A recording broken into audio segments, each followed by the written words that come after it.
Is my audio working? Yeah. Okay, great. Hi. Hi. Okay, good. Hi. My agent told me that you wanted to talk to me, but he didn't tell me Oh, yeah, I whether. didn't tell him. So, yeah. Tell him what? Oh, God, this is fucking mortifying. Sorry. Okay, can we just start over really quickly? Hi, Robyn.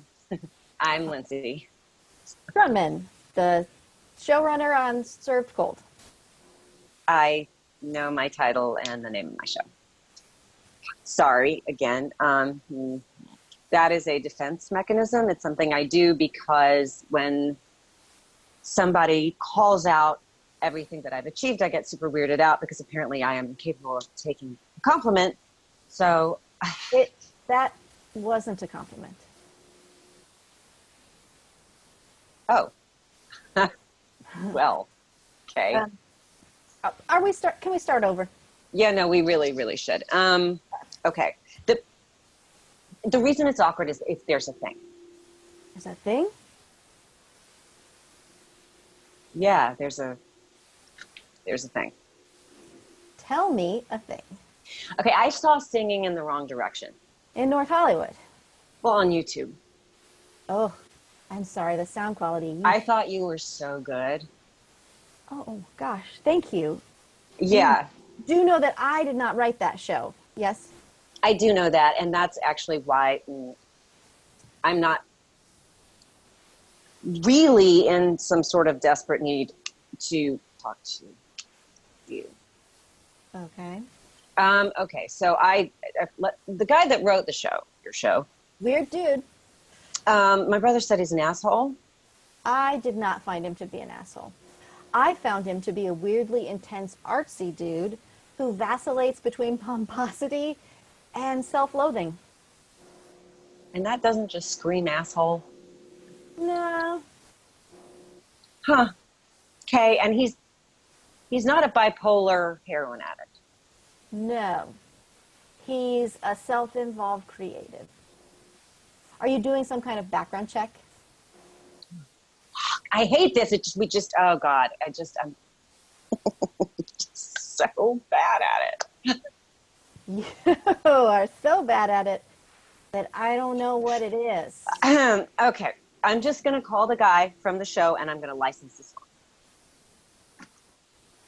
Great. Doesn't somebody from TNT do that? Yeah.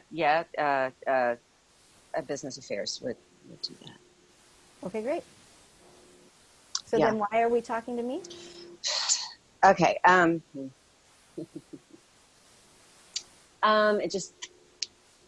It just keeps leading back to the thing. I am, ha ha ha. I am not calling you with work. Right. I just feel like there's this cruel sort of bait and switch thing because I actually initiated through your agent and now, It's okay. It's okay. just seems, no, Are you okay? I mean, it's just so awkward because I don't know how this is supposed to go. I have no idea how to proceed now because technically I shouldn't have probably gotten in touch with you. Why don't we just call this a consultation in which I was researching the guy that we're ultimately going to negotiate with. A consultation? Yeah, a consultation. Work. Do you want to tell me the real reason for this call? What? You saw video of me on YouTube and you thought there might be some chance of a hookup. Okay. I would not use the term. And then you realized that I thought it was a professional call and that if there was any implied promise of work, then anything we did would make you Harvey Weinstein.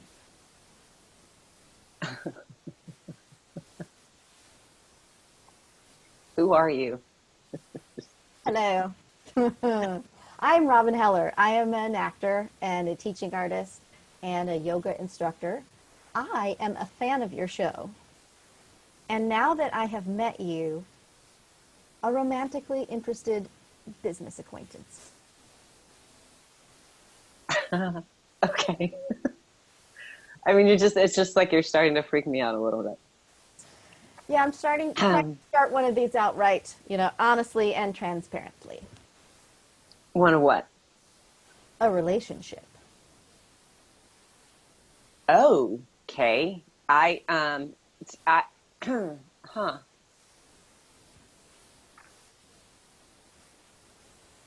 Did you know that I was in love with a woman?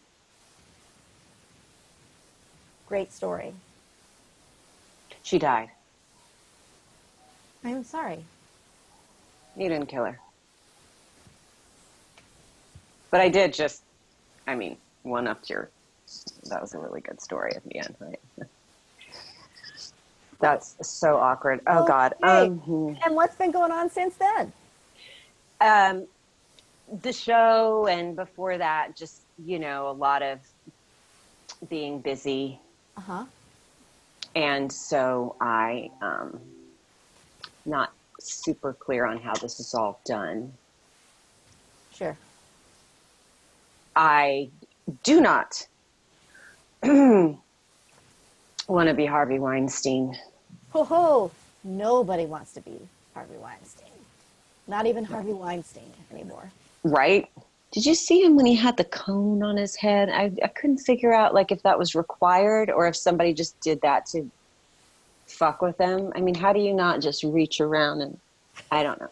It was weird. The cone and the walker, I just felt like you're indicating, At any rate, hookup is not the right word. Oh, yes, I know. And also, I am very freaked out about COVID, so I can't Yeah.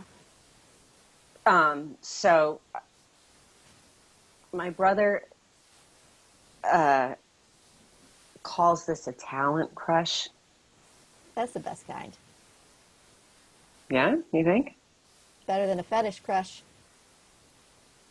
Well, yeah, no, I see that. Mm-hmm. That's something. Right. So, but I do have a question. The path to wisdom lies in the recognition of that which we do not know. Okay. Just tell me the question. If you're not a bipolar heroin addict and the guy that wrote the script is not a bipolar heroin addict, what is that show about? Oh, I can tell you the story if you want to hear it. I personally had no choice because he launched into the story in the middle of rehearsal about 4 times. He fancies himself quite the raconteur. Just one of those words you don't say about yourself, Just can't. You have to say it. You're not it. Right. Is it a good story? I'm thinking. Well. And yet I really, really want to hear it. Okay. So there's this comic. Haven't heard from him in 30 years. Oh, so you're the playwright now. Of course. Aha. He shows up out of the blue, says, I want you to write me a solo show about my mental illness. Tells me about his heroin addiction and his bipolar disorder. So I start doing the research, interviewing him for the experiences around that. And we've agreed on a price, but he hasn't given me the money yet. So I get to work on good faith.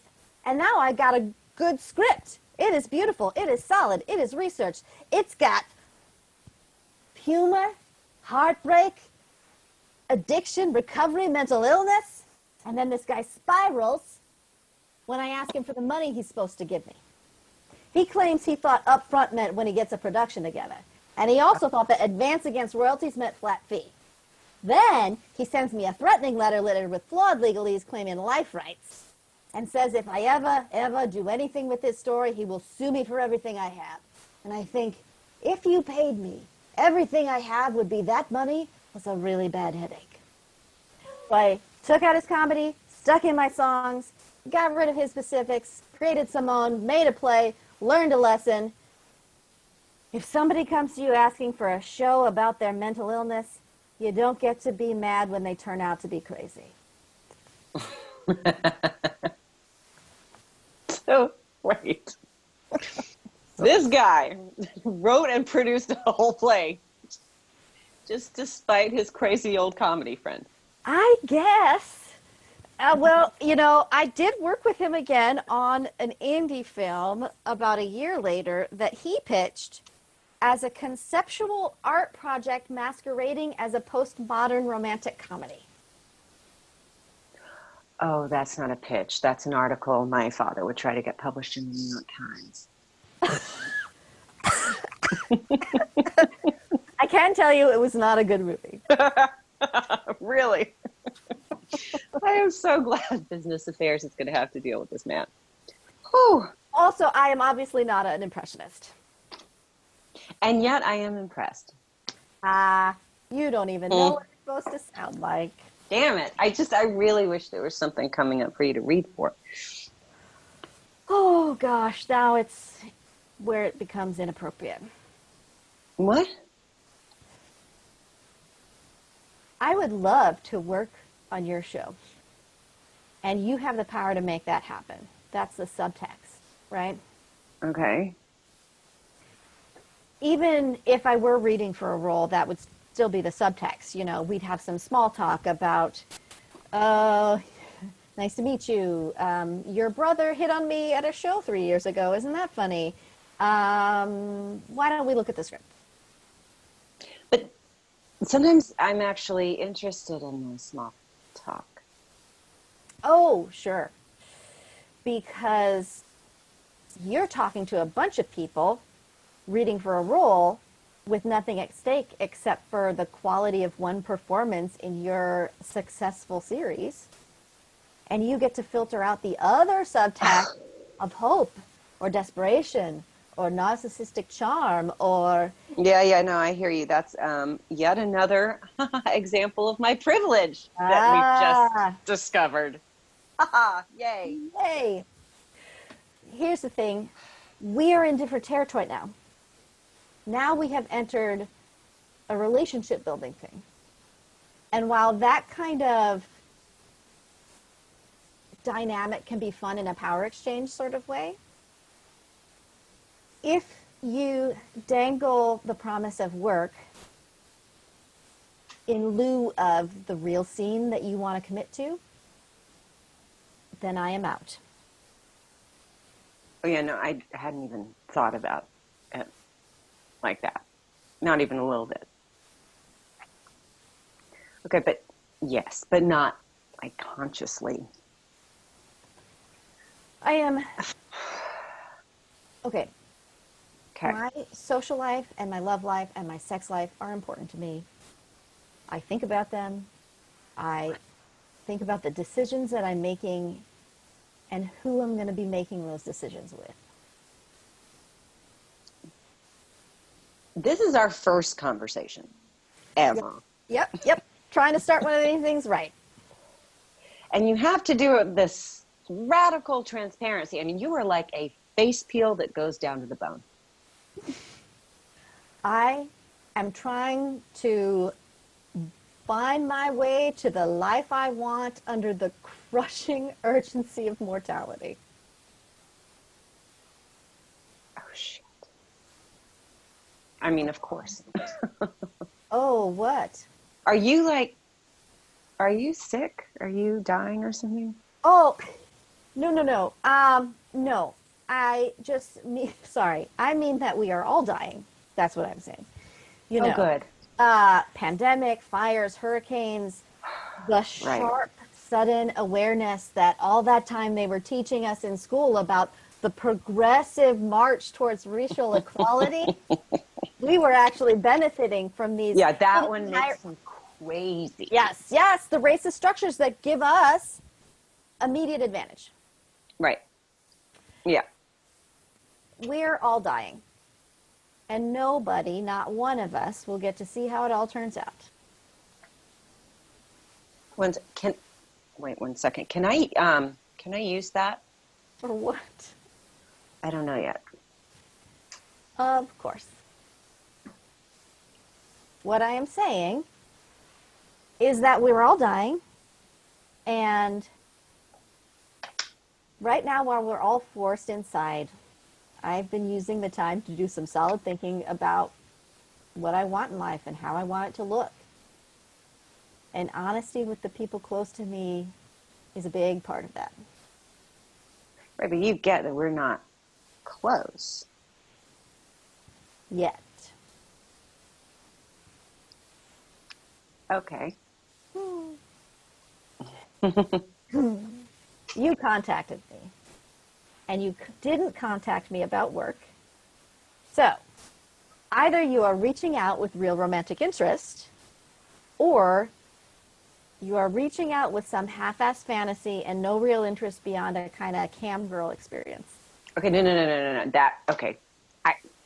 I feel like I need to state for like the Zoom record or whatever, how not my thing that is. I mean, the idea that somebody I am even just learning about and just like and wish well as a human has to fucking light herself and check her reflection before getting on a phone call with me makes me want to just die. So like, no. Hey, no. And I'm not knocking cam girl experiences. That is a, that can be a transparent exchange. Yeah. Not for me though. Just for future, no. Hey, can I use radical transparency? You really, really can. No, I mean the phrase. Oh yeah, of course. Why not? Oh, well, you did ask me if you could use the thing I said about everybody dying before it's over. Oh no, that's not what you said. You said we're all dying, and not one of us will get to see how it all turns out. Okay. That was beautiful. Thank you. As are you. Thank you. Okay. Can we do this again?